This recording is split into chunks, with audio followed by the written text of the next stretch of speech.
Alright, so in this video we're also going to talk about blending our colors, but this time we're going to be using color value. And we're also going to see why color value is so important in art, and that way you guys can apply it into your future works of art. Alright, so to start our color value scale, I'm going to show you guys how you can actually get pretty good blends with your actual coffee, and we're going to be blending it in with a charcoal pencil and water. In order to make our colors dark, we're going to use a charcoal pencil, and in order to make our colors light, we're going to be using water. So this will actually combine in with the coffee, and make sure you're using instant coffee, not ground coffee, when you're using it as a paint medium. Alright, so what I've already done with this coffee is I've added a little bit of water in there, so it's nice and workable. It almost looks like paint now. So it has dissolved into the water already, and that's what we want. We want to have it nice and fluid so that we can actually work with it as a paint medium. So what I'm going to do is I'm just going to apply some coffee by itself, just straight from my little mixture that I did here. So all this is just water and coffee, and the coffee, as you guys can see, it's nice and rich and brown. Now if I add some white and some water, so removing some of that coffee from my paintbrush and adding it right next to it, we can already see how it became light. If we remove a little bit more and make another section here, it's even lighter. And by removing most of it from my brush, we can get the lightest tone, which is just very subtle and soft. So we know that when we add water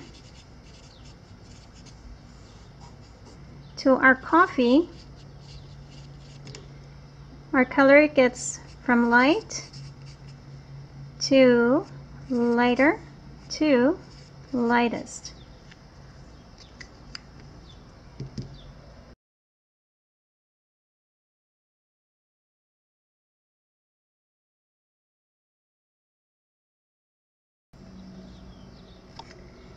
And contrary to that, now we're going to get our shades in there, and what I'm going to do is I'm going to start my first shade by applying a light coat of my graphite, but I'm not going to be pressing too hard in my first block there. Okay, then I'm going to apply another coating. I'm going to press a little bit harder, so the more pressure you add, the more intense your colors will be. And finally, my last one will be nice and dark.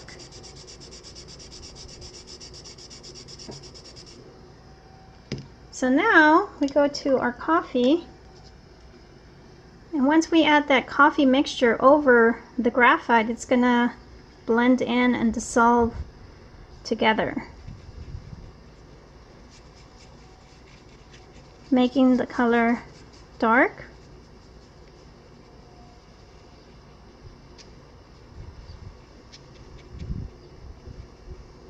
Okay. If I clean my brush and I go into my next tone here, it's gonna become slightly darker.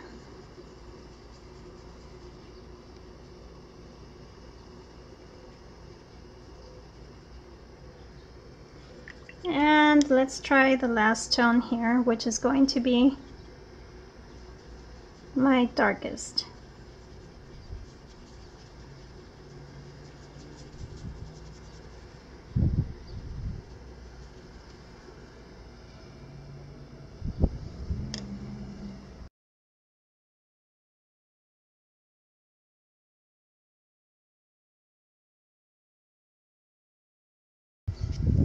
So now we started with coffee again, but this time we added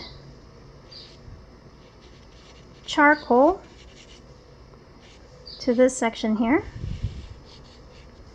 In this case it was water. And we went from regular brown to dark brown to darker brown to darkest brown. So as you guys can see, anytime we are starting with our color and we go out this direction here in our color value scale, our colors are getting light to lighter to lightest, which also is known as tinting our colors.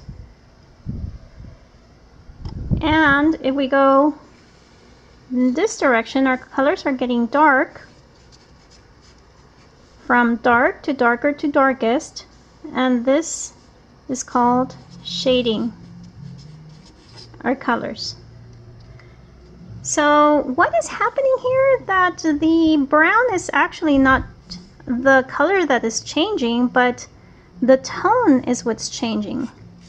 So instead of going from brown to orange to yellow to green to any other color, we're actually changing just the tone, where it's just changing to its tinting aspects or to its shading aspects.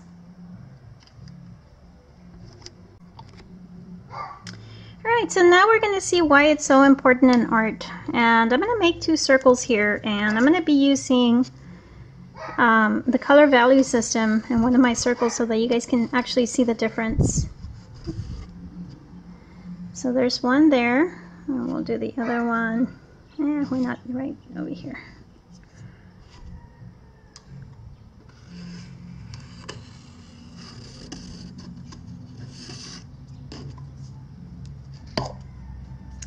So if I were to be using my color just as is, so that's just the brown throughout my shape, it would just make a solid brown shape.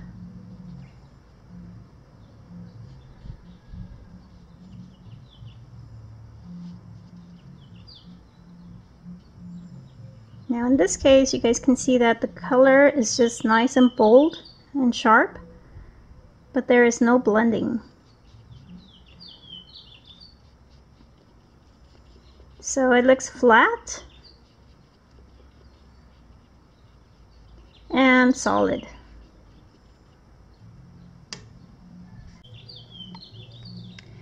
Now we're going to try to get this color value scale in here so that we can actually see what's going to happen to the circle in this other half here. And what I'm going to do is I'm going to start applying some of my charcoal very heavily towards the bottom area.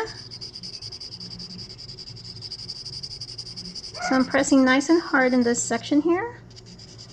And I'm going to release the pressure as I go up to the top.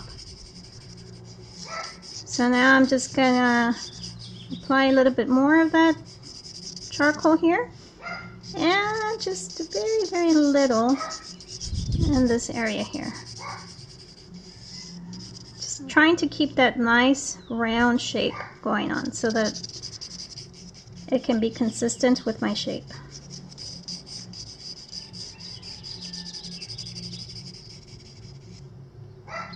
Okay, so now I'm going to go ahead and start with the lightest areas first. So with my brown, I'm going to go in there and apply some of that coffee, just dilute it in this area here because this is where the light source is going to be hitting it. So I'm just going to barely have any amount of coffee in this area here. And as I move down further, there's going to be a little bit more coffee in this section. And this is where the paintbrush is going to start picking up the dark values now.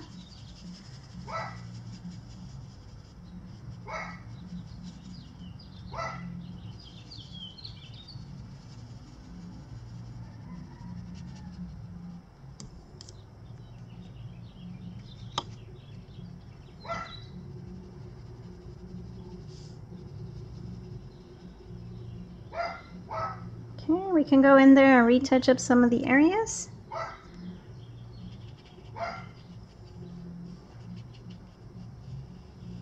So that it can be a subtle transition from our darks to our lights.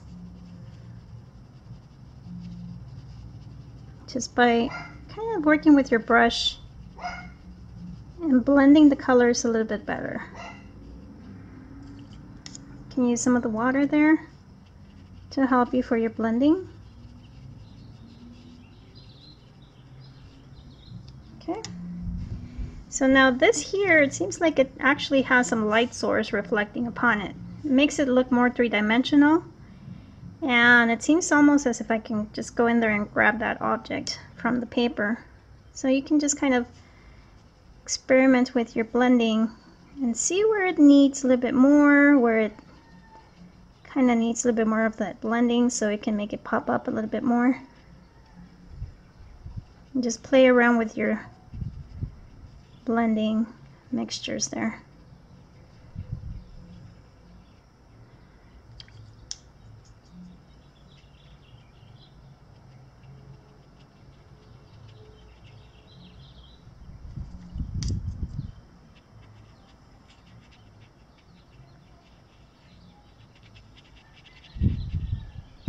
You can even tap off some of that excess amount of paint, or in this case coffee, from the surface. As you guys can see, when we apply just the coffee by itself, the color tends to be solid. It makes the shape look two-dimensional, almost flat looking. Whereas if we do apply some blending, it almost creates a three-dimensional effect with the illusion of depth. So that is why color value is so important in art.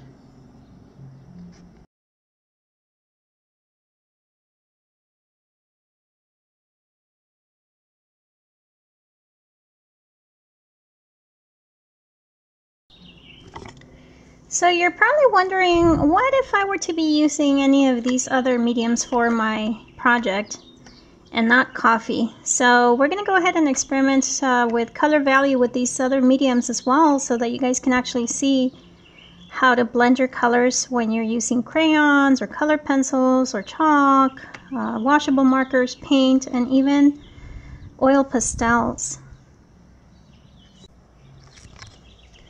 So let's go ahead and take a look and see how our blending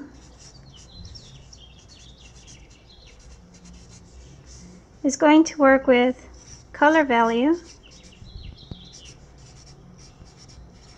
using different mediums. So we're going to start off with some color pencils.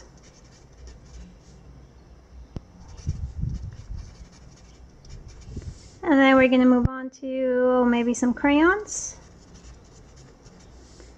some oil pastels, some markers that's washable, some chalk, and some paint.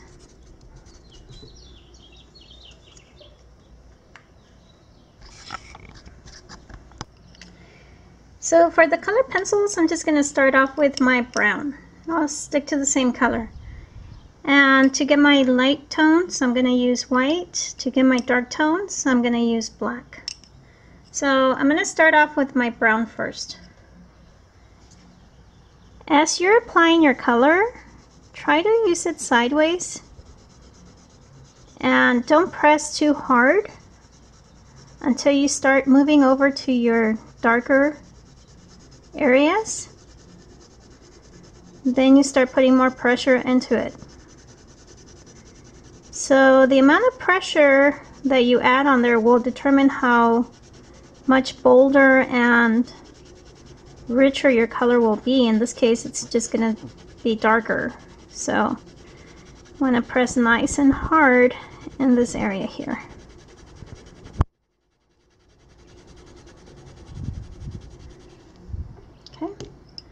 So now, in order to get my lighter areas, I'm just going to use some white right over it.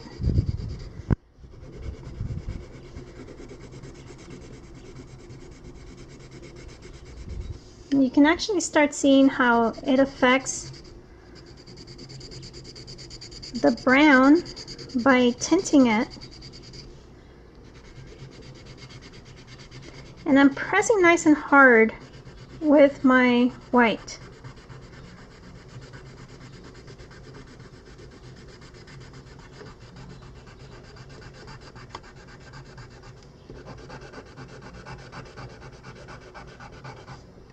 Okay, now as I'm approaching the darker values here, I can just start off with my black and just start off very, very lightly, just hardly pressing on my pencil.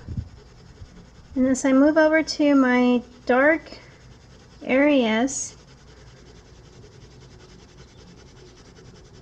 it's gonna shade in my brown.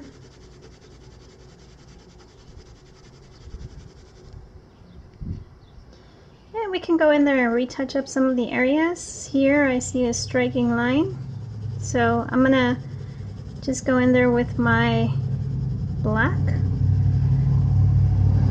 and make a nice soft transition between the two. So I'm gonna do that too with the white. Right over that area there, because this is where the transition happens, right in between here. So now it seems like it went from light brown to dark brown.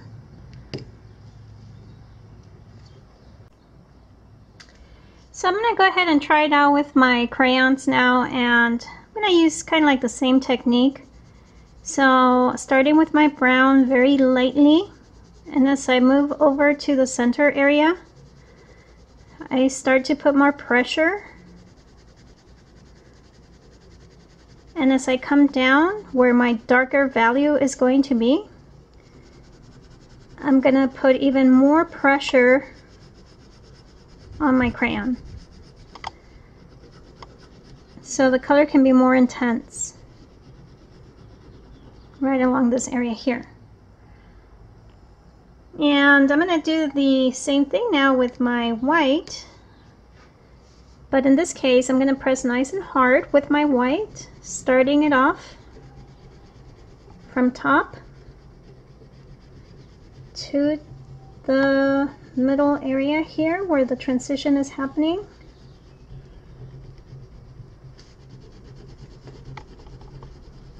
And eventually to my dark area here. So I'm not going to go all the way down because that's where my black is going to be.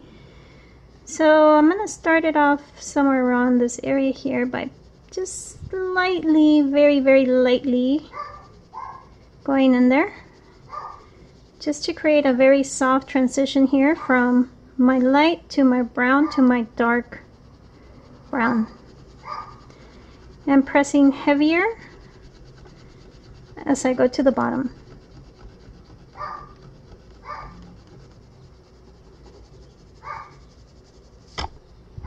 Okay. So we can see the light transition from light brown to dark brown here. So I'm going to go ahead and try the oil pastels next. So for the oil pastels, you can actually press a little bit harder. They're a little bit more of a softer medium to work with because they are oily, and I am going to press a little bit harder as I go down here towards the bottom.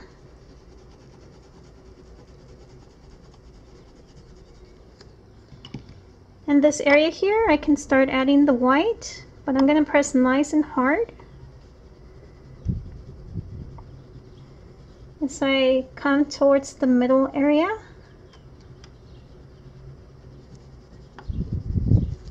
And eventually I'll get to the darker values by adding some of the blacks. I'm going to start just very, very lightly towards the transition area here in the middle. And then I'm going to start pressing harder as I come down to the darker value. Could always go back and retouch up. So here I want to retouch up some of the area here.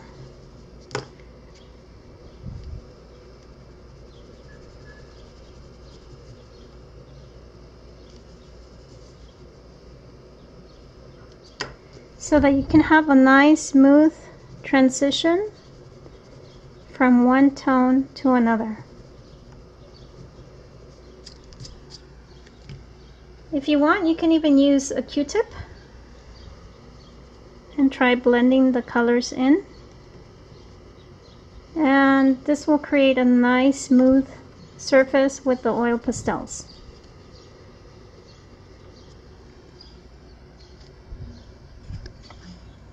So for my washable markers, I'm just gonna add some of the brown here. Go a little bit further down. And just a little bit of the black. Just because the black will be a lot stronger and more intense. So I'm gonna do the blending here with my brush, bring it up to get my lighter values here. And as I work my way into the brown and my dark values, I can blend them in as well.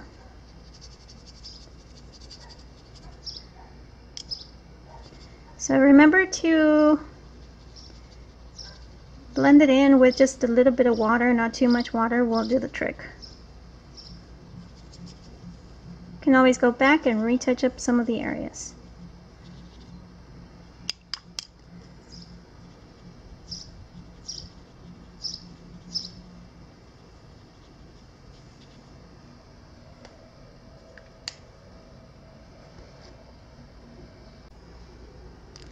So now we're going to go over to the chalk. And same idea, I'm going to start with just a very, very soft touch and press just slightly harder as I come towards my darker values.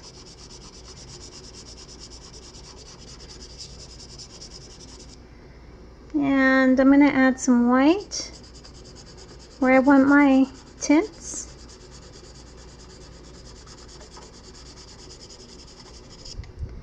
And some black where I want my shades. Now since this is a chalk here, we can use our finger or you can use a Q-tip to blend it in nice and smoothly.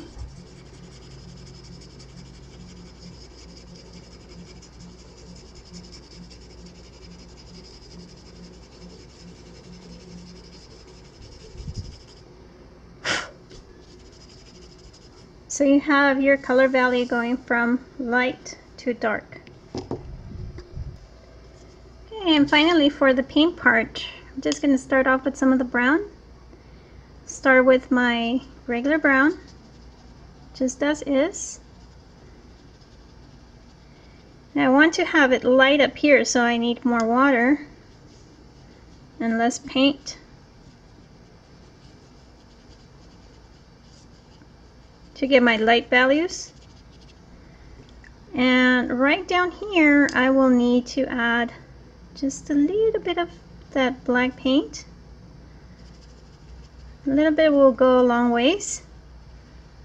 Just blend it into your brown.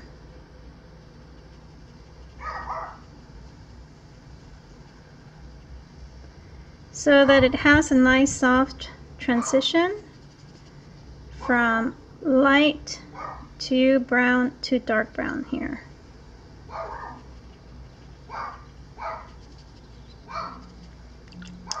You can always go back and retouch up some of the areas so that it blends in a little better.